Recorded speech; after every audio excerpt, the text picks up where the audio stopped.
அம்பலம் அருள் தரும் சிவகாமி அம்மை உடனுரை அருள்மிகு கைலாயநாத பெருமான் திருவடிகள் போற்றி போற்றி, எம்பிரான் பரஞ்சோதி முனிவர் திருவடிகள் போற்றி போற்றி. திருவிளையாடல் புராணத்தினுடைய 41வது பாடல், திருநாட்டுச் சிறப்பினுடைய 11வது பாடல் நம்முடைய சிந்தனைக்கு.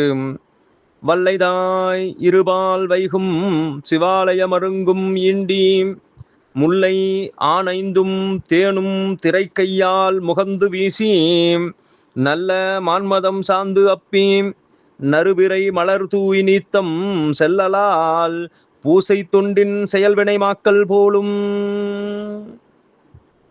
வல்லைதாய் இருபால் வைகும் சிவாலய மருங்கும் இண்டி.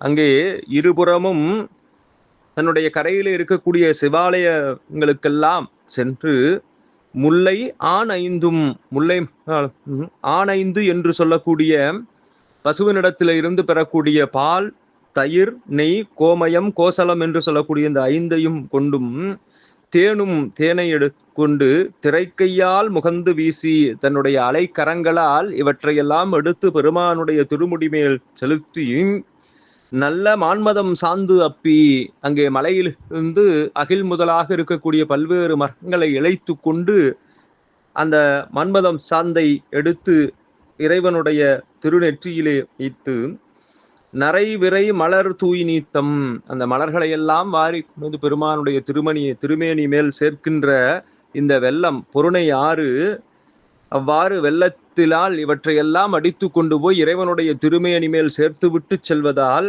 பூசை தொண்டின் செயல்வினை மாக்கல் போலும்.